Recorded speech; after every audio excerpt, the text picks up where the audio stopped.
Welcome to my channel Shiva Study Point. तो आज हम पजल लेकर आए हैं। ये रीजनिंग का एक बहुत इंपॉर्टेंट टॉपिक है। आपको पता है, चाहे प्री की बात करो चाहे करो मेन की बात, दोनों के अंदर रीजनिंग का सेक्शन है आपके। और रीजनिंग के सेक्शन के अंदर पजल की वेटेज बहुत ज़्यादा रहती है। तो रीजनिंग के सेक्शन में अच्छा स्कोर करना है तो आपको पजल में स्ट्रांग होना पड़ेगा।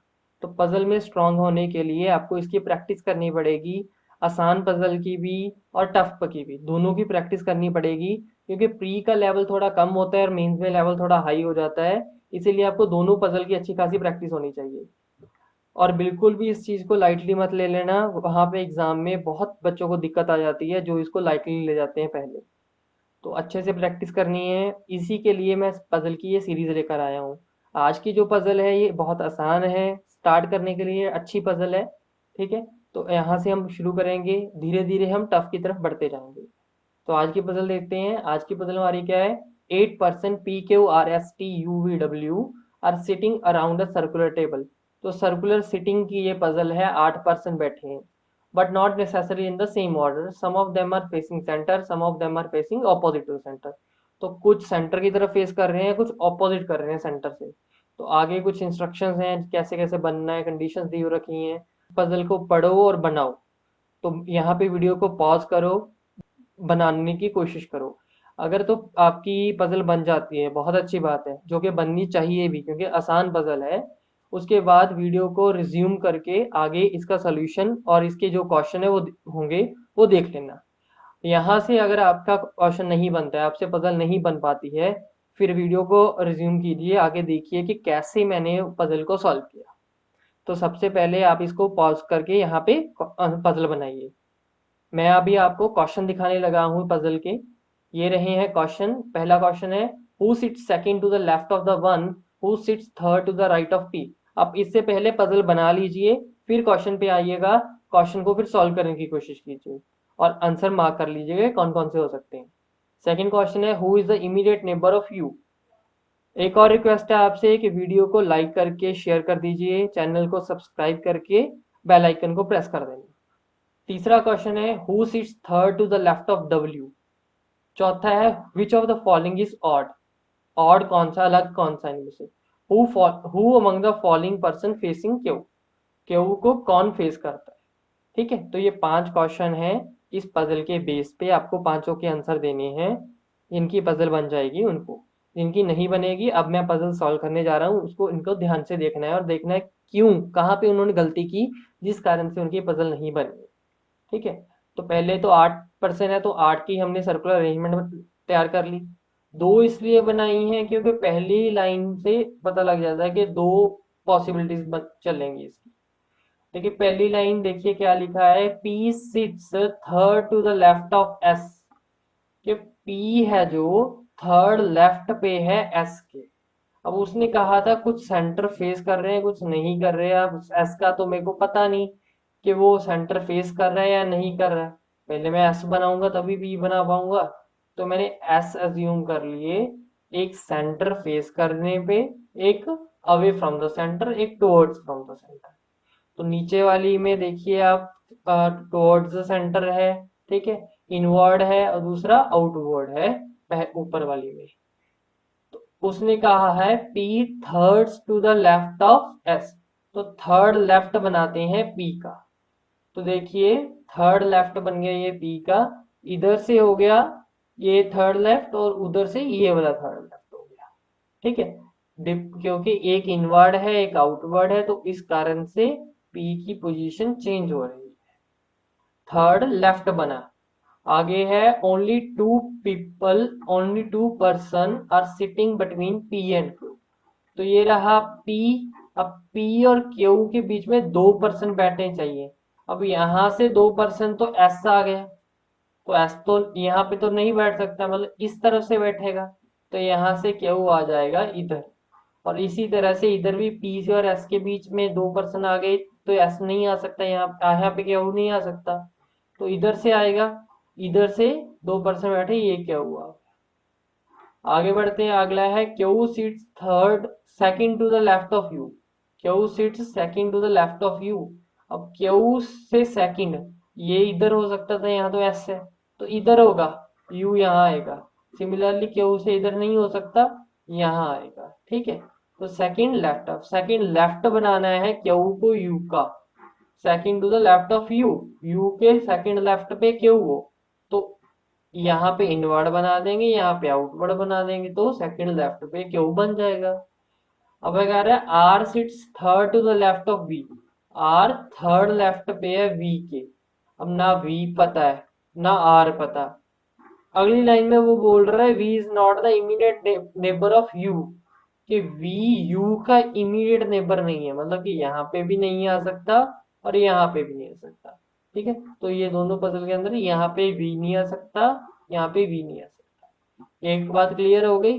अब यहाँ पे अगर वी नहीं आ सकता और वी थर्ड लेफ्ट है आर की, अब वी और आर का कॉम्बिनेशन बनाते हैं हम, वी यहाँ आ नहीं सकता, इसके बाद ऑप्शन बचता है ये, यहाँ पे अगर वी है एक दो तीन यहाँ पे हो सकता है, एक दो तीन यहाँ पे तो यू है, यहाँ पे नहीं हो सकता, तो इस साइड होगा, राइट, यहाँ पे हो सकता है। अगर वी यहाँ पे है तो आर यहाँ पे हो सकता है, इसी यहाँ पे वी हो सकता है। इसके बाद ये पॉसिबिलिटी है वी की, अगर वी यहाँ पे है तो इसका मतलब 1 2 3 यहाँ पे तो नहीं आ सकता, 1 2 3 यहाँ पे भी नहीं हो सकता, मतलब वी यहाँ पे आ ही नहीं सकता।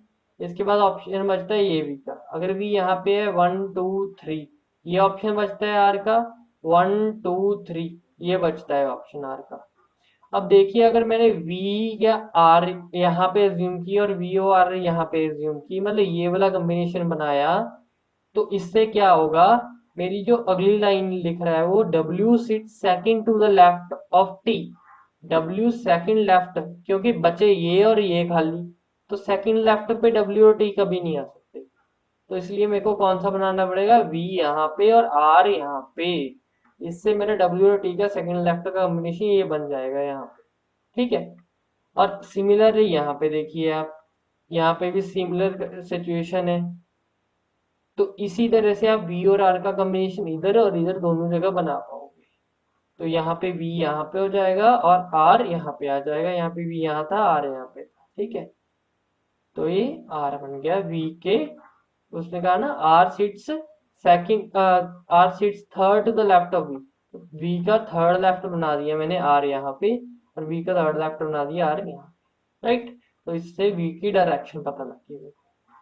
अब अगला क्या बोला था उसने, W sit second to the left of T, W second left होगा T पे, W यहाँ आ सकता है, T यहाँ आ सकता है, W यहाँ आ सकता है, T यहाँ आ सकता है, सिमिलरली यहाँ यहाँ भी यही केस बन रहा है। लेकिन अगली लाइन में देखिए वो ये भी बोल रहा है T is not a immediate neighbour of V, T V का इमीडिएट नेबर नहीं हो सकता, तो T यहाँ पे नहीं आ सकता, T यहाँ पे भी नहीं आ सकता, तो T को यहाँ आना पड़ेगा, W को यहाँ आना पड़ेगा, और T को यहाँ आना पड़ेगा, W को यहाँ आना पड़ेगा, तो ये बात क्लियर हो जाएगी, यहाँ T और W की कंडीशन क्लियर होगी।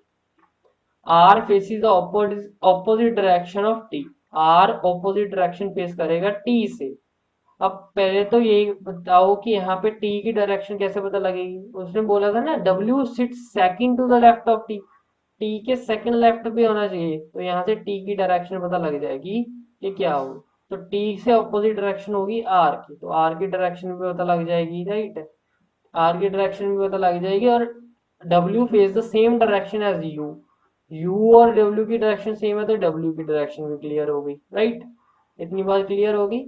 अब उसने आगे क्या बोला, immediate neighbour of T faces the same direction, T के immediate neighbour same direction face करेंगे, और ये हो गई कंडीशन। लेकिन वो एंड में बोल रहा है Q does not face the opposite to the centre, यहाँ पे तो ऑपोजिट टू द सेंटर बन गया, तो ये पजल नहीं हो सकती, गलत हो गया, और यहाँ पे ऑपोजिट टू सेंटर नहीं है, तो इसका मतलब ये ठीक है। अब इसमें एक लाइन रहेगी, P and Q faces the opposite direction to each other, P and Q opposite direction face करेंगे एक दूसरे से, बिल्कुल करेंगे, यहाँ पे P की डायरेक्शन क्या आ जाएगी, ऑपोजिट आ जाएगी, मतलब कि अगर वो Q आउटवर्ड है तो P क्या आ जाएगा, इनवर्ड आ जाएगा। क्लियर, इतनी बात क्लियर हो गई। अब देखते हैं आगे इसके क्वेश्चंस के आंसर। तो हमने ये पजल बनाई, तो इस पे who sits second to the left of the one who sits third to the right of P, तो P के थर्ड राइट पे, P के थर्ड राइट ये रहा, इसका सेकंड लेफ्ट, तो ये हो गया एस, ठीक है, तो एस आंसर हो गया। Who is immediate neighbour, who is the immediate neighbour of U, you का इमीडिएट नेबर कौन है भाई, पी एंड आर है, तो ये रहे। अगला क्वेश्चन क्या है, third to the left of W, W का थर्ड लेफ्ट कौन है, 1 2 3, ये रहा यू, यू रहा W left. Which of the following is odd, odd कौन है, एस यू वी क्यू सारे इनवर्ड है, एस यू वी क्यू सारे इनवर्ड है, सिर्फ पी है जो आउटवर्ड है, तो यहाँ से क्लियर होगी।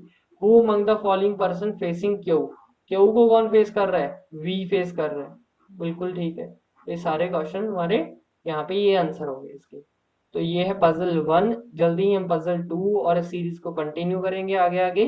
तब तक आप इस पजल को प्रैक्टिस करते रहिए और जीके की जो वीडियोस मैं अपलोड कर रहा हूँ उसको रेगुलर देखिए। वीकली सीरीज भी आती है आपके लिए, डेली सीरीज भी आती है, तो उनको रेगुलर देखिए और शेयर कीजिए ज़्यादा से ज़्यादा, सो दैट हमें भी मोटिवेशन मिले। Thank you so much for watching the video.